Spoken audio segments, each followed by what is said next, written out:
আসসালামু আলাইকুম সুপ্রিয় শিক্ষার্থী, তোমরা যারা আগামী 2027 সালে এসএসসি পরীক্ষা দিবা, তোমাদের টেস্ট পরীক্ষা অতি শীঘ্রই শুরু হবে। এসএসসি পরীক্ষাটা অত্যন্ত গুরুত্বপূর্ণ পরীক্ষা তোমাদের কেরিয়ারের জন্য। তোমরা যারা এসএসসি পরীক্ষা দিতে যাচ্ছ, টেস্ট পরীক্ষা সেপ্টেম্বর বা অক্টোবরের মধ্যে সাধারণত হয়ে থাকে। এখন আমাদের গণিত যেটা মেইন সাবজেক্ট আমাদের, এখন এই গণিতে ভালো করতে হলে তোমার কিছুটা পদ্ধতি অবশ্যই অবলম্বন করতে হবে এবং গণিতটা সাধারণত মানে মেইন ফোকাসে তোমার রাখতে হবে।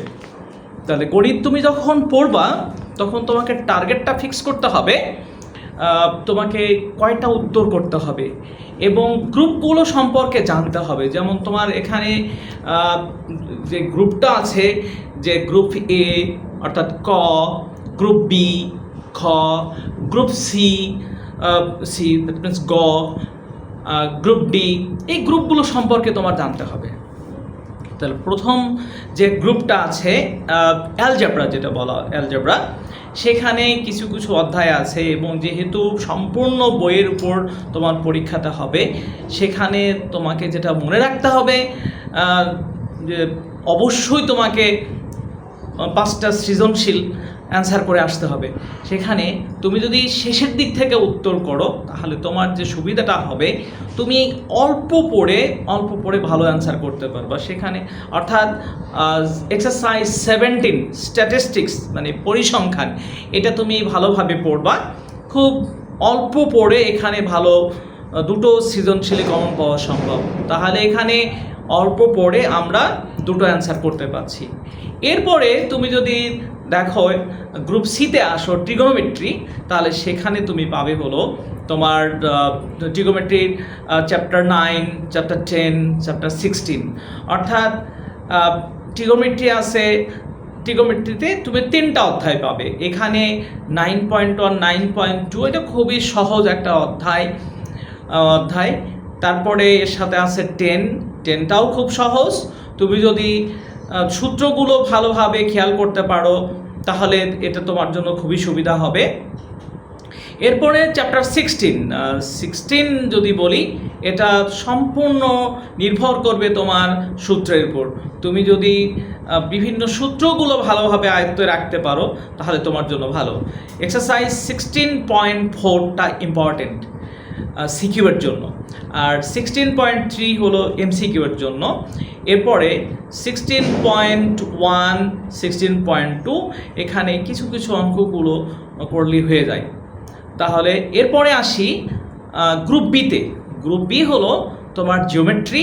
এখানে জিওমেট্রিতে চ্যাপ্টার 6, 7, 8, 14 আর 15 অনেকগুলো অধ্যায়। তুমি 14 এবং 15 থেকে জাস্ট বেছে লিমিটেড কিছু অঙ্ক তুমি এখান থেকে করবে। এরপরে তুমি আসো হলো চ্যাপ্টার 7-এ। চ্যাপ্টার 7-এ যে কনস্ট্রাকশনগুলো আছে অর্থাৎ সম্পাদ্যগুলো আছে, সেগুলি তুমি যদি ভালোভাবে প্র্যাকটিস করো এবং এর সাথে 8-এর কিছু আছে, মানে 8.5-এর শেষের দিকে গিয়ে বৃত্তের কিছু আছে, অর্থাৎ সার্কেল রিলেটেড কয়েকটা কনস্ট্রাকশন আছে, এগুলি তুমি যদি করো তাহলে তুমি 1 সেট প্রশ্ন কমন পাবে। এরপরে আসি, যদি আমি 2টো প্রশ্ন কমন পেতে চাই পরিপূর্ণভাবে, তাহলে আমাকে অবশ্যই 6.3-র কিছু অঙ্ক করতে হবে। তো বেছে করবা।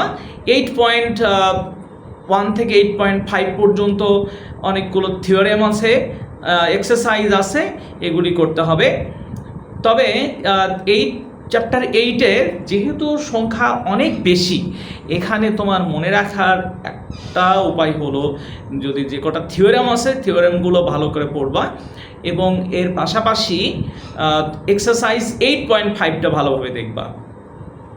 আর ওইদিকে থাকলো তোমার চ্যাপ্টার 14, চ্যাপ্টার 15, এখান থেকে বেছে করবা। তাহলে আশা করি তোমার 2টো ক্রিয়েটিভ কোশ্চেন এখান থেকে কমন পাওয়ার সম্ভাবনা বেশি। এরপরে আসি অ্যালজেব্রাতে অনেকগুলো অধ্যায়, চ্যাপ্টার 1, 2, 3, 4 তারপর 5, তারপরে 5-এর পরে আসো হলো 9, 11, 13। এখন চ্যাপ্টার 2 অর্থাৎ সেট ফাংশন থেকে প্রত্যেক বছর অঙ্ক আসে। তুমি সেট ফাংশনটা অবশ্যই ভালোভাবে করবে, আর চ্যাপ্টার 1টা শর্ট কোশ্চেনের জন্য পড়ে রাখবা। তাহলে চ্যাপ্টার 2 আমরা টার্গেট করছি।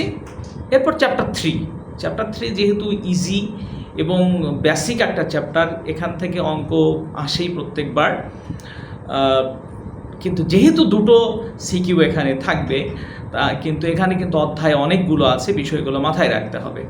তাহলে তুমি যদি ভালো করতে চাও তাহলে চ্যাপ্টার 2, চ্যাপ্টার 3, তারপরে চ্যাপ্টার 4, চ্যাপ্টার 11, চ্যাপ্টার 13 ভালো করে করবা, তাহলেই দেখবা তুমি সবগুলো কমন পেয়েছ।